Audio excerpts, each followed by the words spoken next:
kami dari kelompok 2 Pancasila, dan pada video kali ini kami akan menjelaskan mengenai sejarah lahirnya Pancasila. Simak video berikutnya ya. Halo, aku Selena Ramadhani dengan NIM E0025103. Perkenalkan, nama saya Tania Dimarteni dengan NIM E0025112.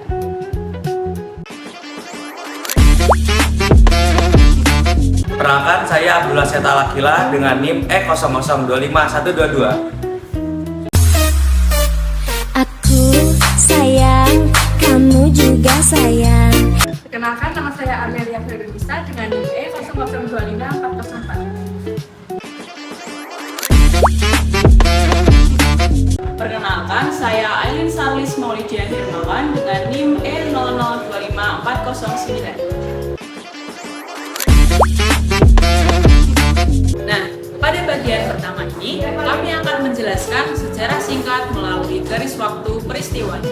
Yang pertama yaitu pada tanggal 29 April 1945. Pada tanggal ini dibentuk Badan Penyelidik Usaha-Usaha Persiapan Kemerdekaan Indonesia atau yang biasa disebut dengan BPUPKI. Badan ini bertugas untuk mempersiapkan kemerdekaan Indonesia, termasuk merumuskan dasar negara. Pada tanggal 29 Mei 1945 terdapat sidang pertama BPUPKI.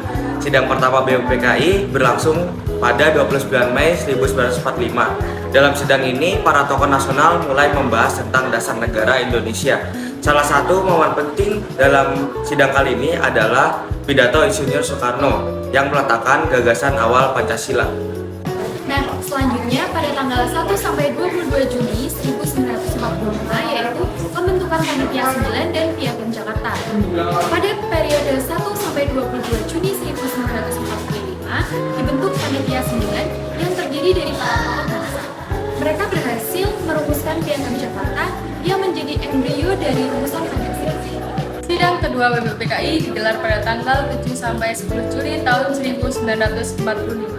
Sidang ini membahas lanjutan rumusan dasar negara dan finalisasi Piagam Jakarta menjadi Pancasila.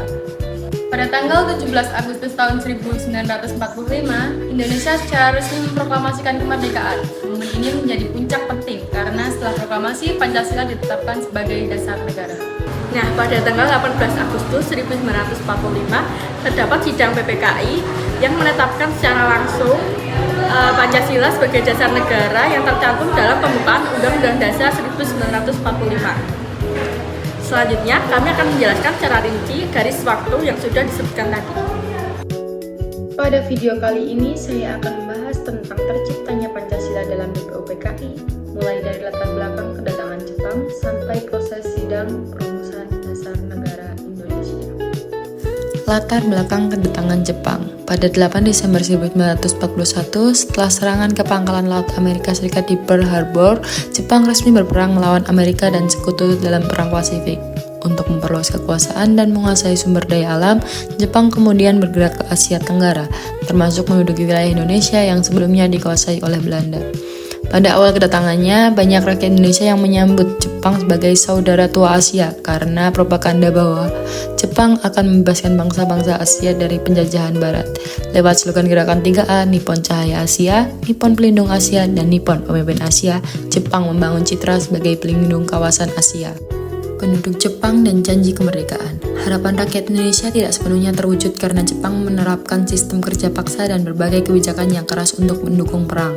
Namun, ketika posisi Jepang mulai terdesak oleh sekutu, mereka berusaha menarik simpati rakyat dengan memberikan janji kemerdekaan kepada Indonesia. Pada 7 September tahun 1944, melalui pidato di Parlemen Jepang, Perdana Menteri Koiso menyatakan bahwa Indonesia akan diberi kemerdekaan di kemudian hari, meskipun tanpa tanggal yang jelas. Janji ini menjadi pintu masuk bagi tokoh-tokoh Indonesia untuk menuntut keterlibatan dalam mempersiapkan pemerintahan negara merdeka. Pembentukan BPUPKI. Sebagai tindak lanjut janji tersebut, pemerintah militer Jepang di Indonesia membentuk BPUPKI atau Badan Penyidik Usaha-Usaha Persiapan Kemerdekaan Indonesia pada 1 Maret 1945. Tugas utama BPUPKI adalah menyelidiki dan merumuskan hal-hal penting yang diperlukan sebagai dasar bagi Indonesia merdeka, terutama mengenai dasar negara dan undang-undang dasar. BPUPKI menetapkan tokoh-tokoh penting Indonesia dari berbagai golongan seperti nasionalis, tokoh Islam, dan wakil daerah disertai beberapa orang Jepang sebagai pengamat. Lembaga ini menjadi forum resmi pertama bagi para pemimpin bangsa untuk berdebat dan menyatukan gagasan tentang Indonesia merdeka. Sidang pertama BPUPKI dan Gagasan Dasar Negara. BPUPKI mengadakan sidang resmi pertama pada 29 Mei sampai 1 Juni 1945 di Gedung Chuo Sangiin di Jakarta, yang sekarang dikenal sebagai Gedung Pancasila. Sidang ini membahas tentang dasar negara, bentuk negara, dan falsafah Indonesia merdeka dengan beberapa tokoh menyampaikan usulan masing-masing. Pada hari-hari pertama, Muhammad Yamin dan Supomo menyampaikan pandangan mereka mengenai asas dasar negara Indonesia. Usulan mereka berisi sejumlah prinsip seperti kebangsaan, kemanusiaan, ketuhanan, dan keadilan sosial yang kemudian menjadi bahan penting dalam perumusan Pancasila. Pembahasan pidato Soekarno 1 Juni 1945. Puncak sidang pertama terjadi pada 1 Juni 1945 ketika Insinyur Soekarno menyampaikan pidato tentang dasar negara. Dalam pidato tersebut, Soekarno merumuskan 5 prinsip yang ia sebut Pancasila sebagai dasar negara Indonesia, yang kemudian dapat diperas menjadi Trisila dan Dikasila. Sejak saat itu, tanggal 1 Juni diperingati sebagai hari lahir Pancasila karena untuk pertama kalinya istilah Pancasila dikemukakan secara resmi sebagai dasar negara. Meski rumusannya masih bersifat gagasan awal, pidato Soekarno menjadi landasan penting bagi tahap perumusan berikutnya.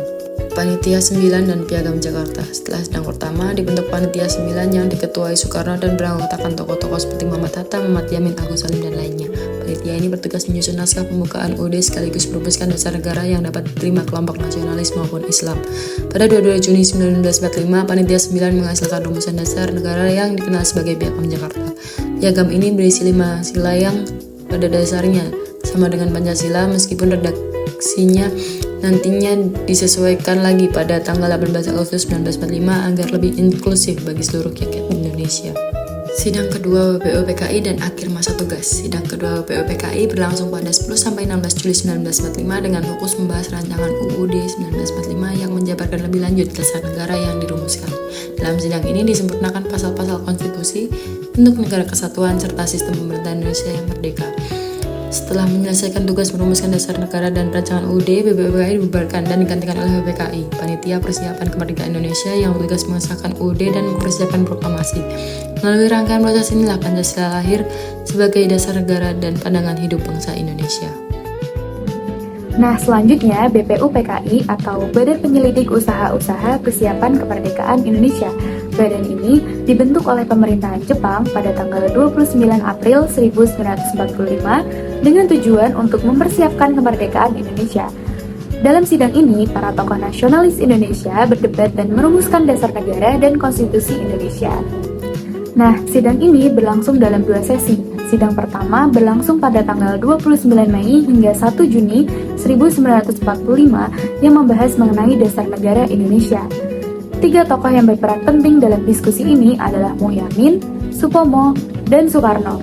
Pembahasan yang pertama mengenai dasar negara. Muhyiddin mengusulkan 5 dasar yang kemudian dikenal sebagai Pancasila. Supomo lebih menekankan pada konsep integralistik yang mengedepankan kesatuan dan persatuan tanpa mengabaikan kepentingan individu. Sedangkan Soekarno mengajukan konsep Pancasila pada tanggal 1 Juni 1945. Konsep ini kemudian menjadi dasar negara Indonesia. Pembahasan yang kedua mengenai rumusan Pancasila. Pada tanggal 1 Juni 1945, Soekarno memperkenalkan Pancasila yang terdiri dari 5 sila, yaitu ketuhanan yang Maha Esa, kemanusiaan yang adil dan beradab, persatuan Indonesia, kerakyatan yang dipimpin oleh hikmat kebijaksanaan dalam permusyawaratan perwakilan, serta keadilan sosial bagi seluruh rakyat Indonesia. Selanjutnya, sidang kedua berlangsung pada tanggal 10 hingga 17 Juli 1945.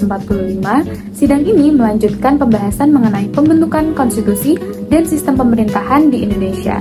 Pembahasan yang pertama mengenai pembentukan Panitia 9. Panitia ini bertugas merumuskan Piagam Jakarta yang nantinya menjadi dasar pembukaan Undang-Undang Dasar 1945.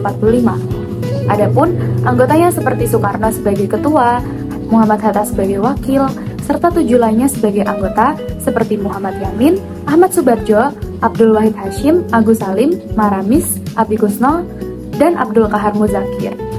Pembahasan yang kedua mengenai rancangan Undang-Undang Dasar. Dalam sidang ini, BPUPKI menghasilkan rancangan Undang-Undang Dasar yang mencakup 3 bagian utama, yaitu pembukaan, batang tubuh, dan penjelasan.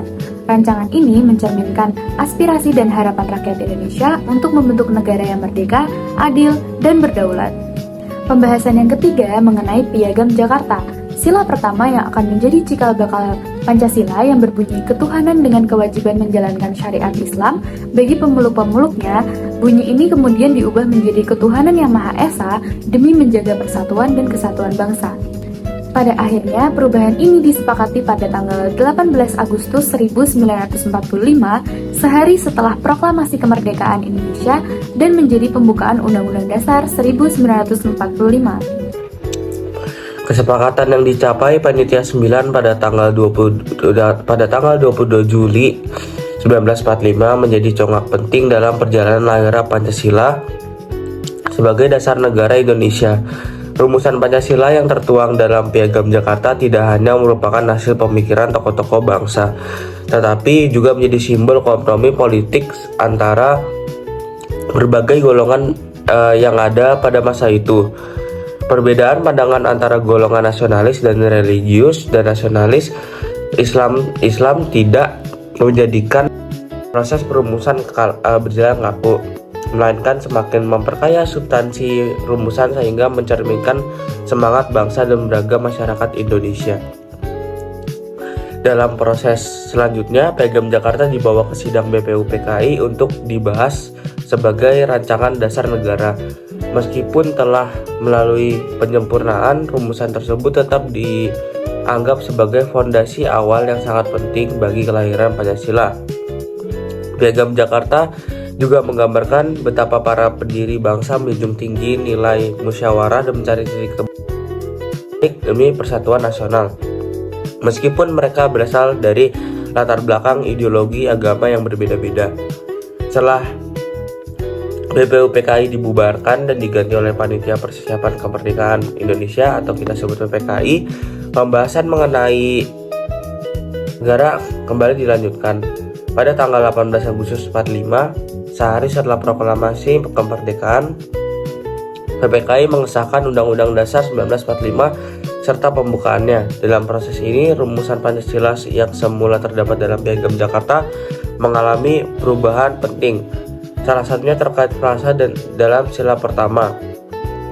Perubahan tersebut dilakukan demi menjaga persatuan dan kesatuan bangsa Indonesia dan mengakomodasi keragaman masyarakat Indonesia yang memiliki keyakinan yang beragam.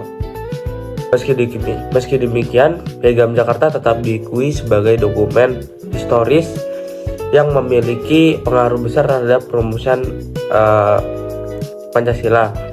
Proses panjang mulai dari sidang BPUPKI, pembentukan Panitia 9, hingga akhirnya disahkan oleh PPKI menunjukkan bahwa Pancasila bukanlah rumusan yang muncul secara tiba-tiba, melainkan dialog, musyawarah, kompromi demi tercapai negara Indonesia yang merdeka, bersatu, serta berkeadilan.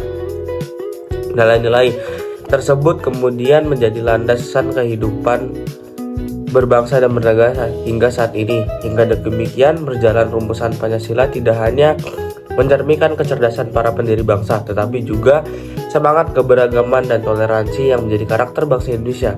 Proses historis ini menjadi pengingat bahwa keberagaman bukanlah hambatan, melainkan kekuatan yang membangun negara yang berdaulat dan berkeadilan.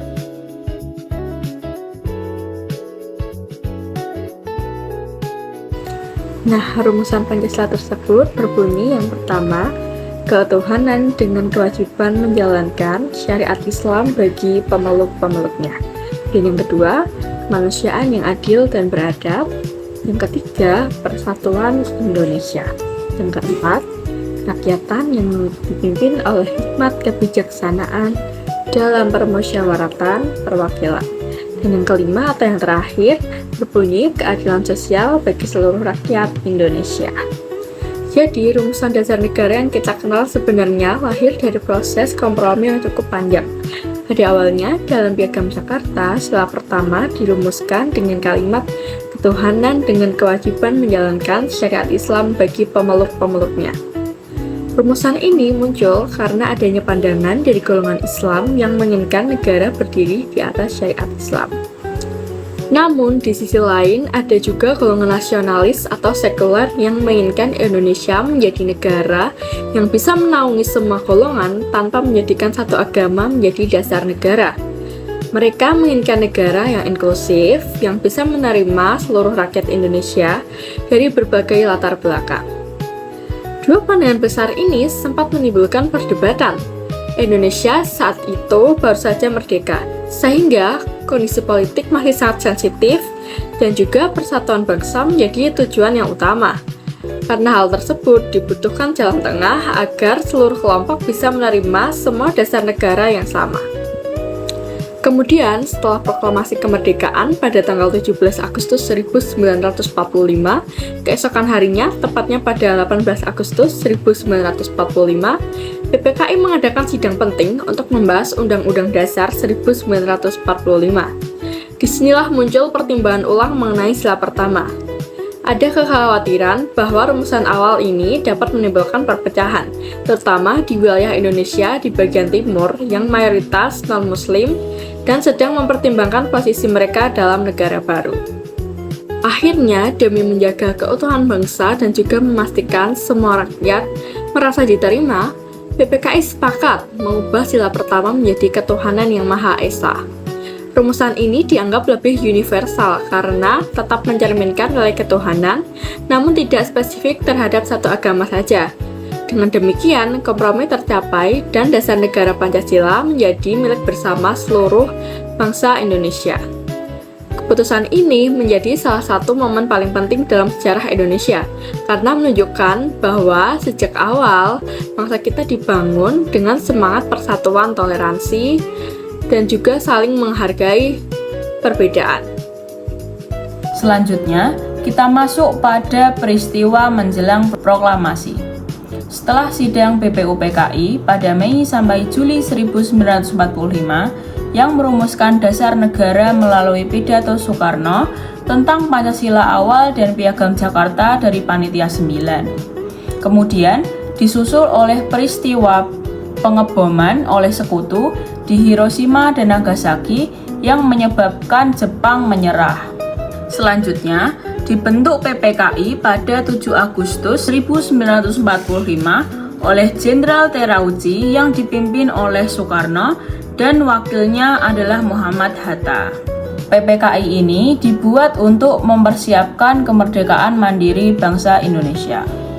Kemudian pada 9 Agustus, Soekarno, Hatta, dan Rajiman bertemu Terauchi di Dalat, Vietnam untuk menerima wewenang kemerdekaan.